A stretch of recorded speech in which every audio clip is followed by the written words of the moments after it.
Canada's scream of "enough is enough" has been one of the most talked about subjects in the Northern Hemisphere recently. The country is fed up with U.S. President Donald Trump's tariff increases, post-North American Free Trade Agreement trade pressures, and energy issues. And now we enter an entirely new dimension. Canada is planning to halt its $13 billion F-35 fighter plane contract. This has set off a fresh round of tensions between Washington and Ottawa. But why is Canada making such a big decision? What does it mean to turn toward Europe? Let us take a deeper look at what is happening. Canada has long been isolated by the Trump administration's harsh trade policies. Tariffs on steel and aluminum have affected the country's main exports. Then Trump's latest comments spurred discussions about everything from dairy to forest goods. As if all of this wasn't enough, the United States-Canada defense collaboration is deteriorating. The Canadian Defense Ministry planned to purchase 88 F-35 Lightning II fighter planes from the United States. However, the destiny of this transaction is now in doubt. Canadian officials warn Trump's stubbornness to back down on his trade policy is jeopardizing the F-35 deal. The newly raised subject of whether to convert to European-made fighter planes is gathering traction. This means that Canada may take a different course even within transatlantic partnerships. In an official declaration dated March 10, 2025, Canadian Prime Minister Mark Carney stated that unilateral coercion or threats would never alter our country's strategic objectives. These statements were perceived as a severe message for those concerned about the future of the F-35 project.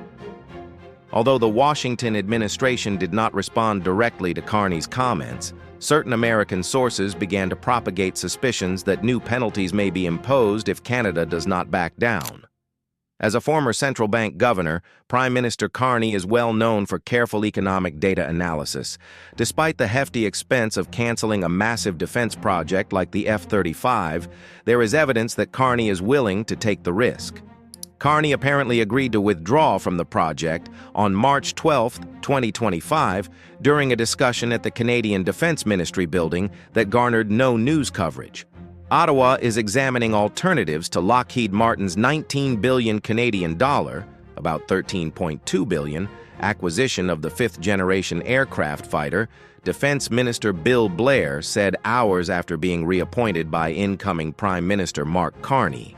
Lockheed Martin stated on Saturday that although it appreciated its collaboration with the Royal Canadian Air Force, issues over the F-35 acquisition were best addressed by the U.S. and Canadian governments. However, Blair's comments imply that the initial batch of F-35s may be approved, but the remainder of the fleet might be made up of European aircraft, such as the Swedish-built Saab Gripen. The Air Force, on the other hand, has long opposed flying a mixed fleet of fighter planes because it would need two different training regimens, separate hangars and infrastructure, and a different supply chain, all of which would be prohibitively expensive. Canada is actively investigating potential alternatives to the F-35 stealth fighter developed in the United States and will hold conversations with competing aircraft makers, according to Canadian Defense Minister Bill Blair. While this may appear to be a weapons project, the underlying theme is the balance of power in North America and Canada's desire to preserve its interests. Defense relationships are vital as long as they are founded on mutual trust and respect. Carney remarked in an official statement dated March 10, 2025, essentially criticizing the American side. Canada's animosity of the United States has grown over the previous several years, owing to trade conflicts, tariffs, and geopolitical initiatives. The breakout of this accumulation over the F-35 project validates analysts' claims that tensions were unavoidable. According to certain American news outlets, Canada's military capabilities might suffer significantly if the F-35 is not available. However, several persons close to the Ottawa government have stated that the money spent on this initiative over the years would not be squandered. We can go with European options or indigenous defense programs. The Carney government's inability to develop a public approach on this subject begs the question of whether a covert plan is in the works. Concepts like sovereignty and self-determination, which Prime Minister Carney regularly emphasizes in his speeches, are interpreted as evidence that Canada has clouded its eyes this time. According to leaks from the Prime Minister's office, if the U.S. does not take the expected actions on tariffs and other economic constraints, Ottawa is willing to discuss not just canceling the F-35, but also turning away from the U.S. in many sectors. This is where the continuing discussions with Europe become significant. On March 5, 2025, the Canadian Minister of Foreign Affairs released a formal statement stating that new collaboration prospects are being considered with our colleagues on the other side of the Atlantic. The discussions, which are taking place behind closed doors with some European military businesses and government leaders, concern next-generation aircraft and integrated defense systems, maybe as an alternative to the F-35. The breadth of these interactions has not yet been disclosed, but it is evident that Canada wishes to channel its rage at the United States into real action. Some American senators allied to Trump have stated that Canada's economic interests rely on the U.S. market. That is why Ottawa is being pulled on a pointless trip. The Carney government's answer was not delayed. On March 7, 2025, the Department of Defense released a short bulletin indicating that Canada's economy is based on variety and solid financial underpinnings. Sovereignty and independence outweigh commercial forces. This reaction demonstrates that Ottawa has no intention of backing down in the process that led to the F-35 cancellation. Aside from the F-35 project, there are discussions about initiatives in cybersecurity and artificial intelligence-based military systems that Canada may undertake independently or with European partners. On March 6, 2025, a paper titled "Risks of Foreign Dependence on Next-Generation Technologies" was supposedly delivered at a Ministry of Defense meeting. One of the most talked-about points in the lobbying is that the study mentions how reliance on a single country may lead to strategic quandaries in the long run. This demonstrates that the Carney administration, rather than looking friendly to the U.S., is developing BNC strategies in every sector. Trump's America First approach has regularly irked neighboring Canada, whether in agricultural supplies, energy, or car parts. The Ottawa government has regularly stated its concern. We are the largest commercial partner of the United States, yet they regard us as a danger. Despite lengthy discussions in 2024 and early 2025, the parties did not achieve a tariff deal. In addition, Canada is concerned about the United States' shifting national military objectives.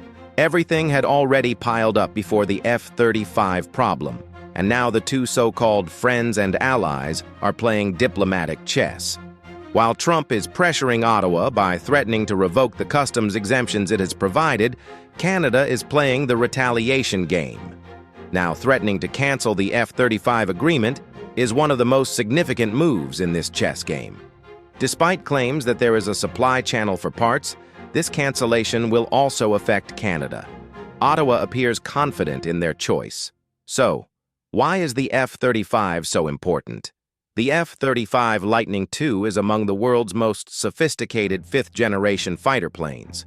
It was created under the leadership of the United States with the assistance of several allies. Canada was a participant from the beginning. There was even debate of manufacturing some pieces in Canada.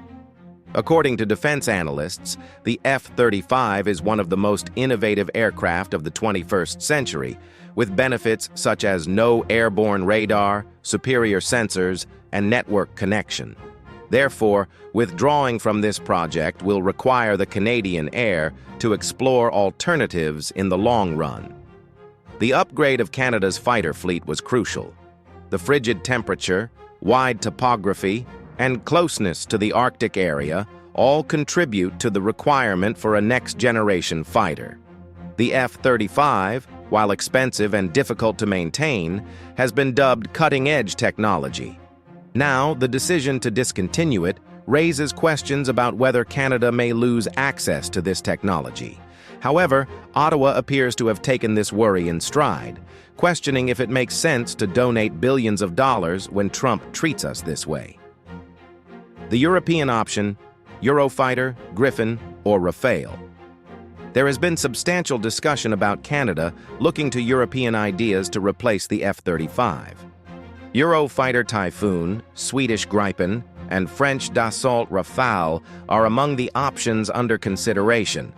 These planes may not have as advanced stealth technology as the F-35, but they nonetheless provide important capabilities in current air combat.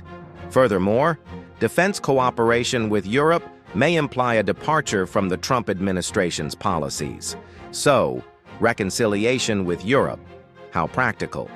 If Canada chooses aircraft such as the Eurofighter, Gripen, or Rafale, defense cooperation with Europe will be increased. This might potentially result in a new framework agreement with the European Union. Germany and France in particular may welcome the thought of a country like Canada supporting the transatlantic axis. Even if this move causes unusual dynamics inside the North Atlantic Treaty Organization, it might be a step that Trump detractors will support. After all, Europe has seen several conflicts with the Trump administration. If we can't get along with the US, why shouldn't we collaborate with Europe on military technologies? Canadian officials ponder. Of course, logistics and procurement may be challenging to manage during this transition period. It was difficult to integrate into the F-35 program, although there existed a logistics pipeline between the United States and Canada. If the Eurofighter or Rafale is picked, a significant investment in pilot training, spare parts, maintenance facilities, and so forth will be made in Europe.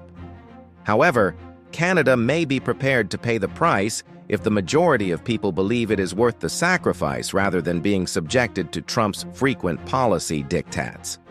On the business front, significant firms and groups concerned about damaging relations with the United States are urging Ottawa to find a compromise. Nonetheless, Carney has rejected these pleas, stating that we cannot compromise on strategic matters due to economic dependency. As one top official stated on March 9, 2025, military and foreign policy must be debated on a more serious level than short-term profit considerations. This approach implies that the Carney administration sees things from an entirely different perspective. According to leaked documents from the Carney administration, plans are being made to build schemes to prevent our own brain drain if we abandon the F-35. Canadian engineers, particularly in the aerospace industry, are thought to be looking for help with new projects. It is uncertain if these initiatives will draw investment from Europe or Asia. Nonetheless, Carney's reference to the objective of developing our own national aircraft sector shows that the cancellation is not a reaction to tensions, but rather part of a bigger strategic strategy. It's unclear how this escalation against the United States will change the Arctic's equilibrium. Melting glaciers and the emergence of new sea lanes in recent years have transformed this region into a battleground between big nations. Canada claims this is a natural extension of its jurisdiction, but the United States believes we should collaborate on international transportation. This argument is already causing several micro-level conflicts. A severe step, like canceling the F-35, might also have a negative impact on the so-called cooperation in the North initiatives. Even if Canada withdraws from the F-35 program, the U.S. military presence in the area will remain. Some worry that if the problems worsen, Canada will bear the brunt of the consequences. The Carney side, on the other hand, appears to have adopted the motto, "Let's get along with the U.S., but don't compromise our own interests." However, Washington's either-or mentality makes it impossible to establish a middle ground. It remains to be seen if this impasse can be broken with European assistance, or if it will grow much more problematic. According to certain polls, the majority of Canadians support an independent defense strategy, but are concerned about a breakdown in commercial relations with the United States. The Carney government is thinking precisely on this question. It strengthens the discourse, emphasizing independence but avoiding the "we're cutting all ties" narrative, which might alarm the people. This intricate balance means that the F-35 debate might take on new dimensions at any time. According to media sources, prototype versions of defense agreements with European nations are being prepared. Although French and German corporations are commonly mentioned, Canada has yet to officially identify which companies it may do business with or the nature of the transactions. Only the foreign minister's announcement on March 5, 2025, indicated that we will handle our military needs in the context of a shared vision. This uncertainty feeds the perception in the United States that Canada may be bleeding with its European allies. Carney's declaration that the norms of the old world no longer apply demonstrates that this clash is more than just the cancellation of an agreement. As new power centers emerge in various regions of the world, Canada seeks to place itself in the game. While the United States is still regarded as the world's biggest military and economic power, the Trump administration's oppressive stance may be prompting even close friends to explore alternatives. Canada's actions are viewed as a clear example of this tendency. How will Trump react? When Trump learns that Canada is canceling the F-35 purchase, he is sure to respond brutally. Statements on social media sites such as, "If Canada does this, sanctions will be severe." They will pay a price, as may be expected. Some military industry circles in the United States believe that if Canada does not acquire them, we will find other clients, and the F-35 market will be unaffected. However, United States military firms do not take the loss of a close and wealthy buyer like Canada lightly. Billions of dollars in contracts are at stake. On the Lockheed Martin front, words such as, "We are in shock," may appear. Furthermore, Canada's plans to transition to European planes may have an impact on the transatlantic economic balance. Some American senators would argue that if Canada does this, we should not give them an edge in the trade agreement. If this deepens the trade war, it might lead to resolutions such as, "Let us raise tariffs, penalize steel," and so on. It has the potential to become a diplomatic crisis that grows gradually. What is the public support and political background in Canada? According to public opinion polls in Canada, the majority of Canadians believe that we should take a stronger position against Trump's aggressive policies. As a result, even if the administration adds the F-35 cancellation to the agenda, it may not receive a strong reaction. On the contrary, a stand that states, "We are protecting our national honor and we are not bowing down to Trump," may gain popularity. Of course, historical links with the United States cause concern, as do commercial contacts, border crossings, and tourism. However, the attitude that Trump is constantly threatening, "Therefore let us reply," is prevalent. This choice appears to have broad support, particularly among residents of Ontario and Quebec, that is, in industrialized areas with huge people. This is because Ontario was the worst hurt by Trump's steel and aluminum tariffs. Quebec's agricultural products face tariffs in the U.S. market. This audience thinks the approach of, "If that's the case, we don't buy U.S. airplanes," to be reasonable. There is a retribution perception. To summarize, the potential of Canada canceling the $13 billion F-35 contract may provoke a diplomatic earthquake between Washington and Ottawa. Already strained by Trump's tariffs, this step will exacerbate tensions. If Trump says there will be a price, Canada asks, will we always pay the highest price? The concept of a defense reconciliation with Europe has the potential to shift the transatlantic balance. What are your thoughts about this? Is Canada truly going to upset the United States with such a severe decision? Or is it simply seeking to bolster its position in the bargain? What are your thoughts? Is Canada truly on the eve of a massive transformation? Or are the actions simply a negotiating chip? Will Canada's economy suffer if Trump boosts tariffs in retaliation? Or can it make up the difference through agreements with Europe? Could a tilt to Europe be a strategic move for Canada? Please provide your feedback. If you enjoy our work, don't forget to subscribe to our channel, leave a like, and enable alerts.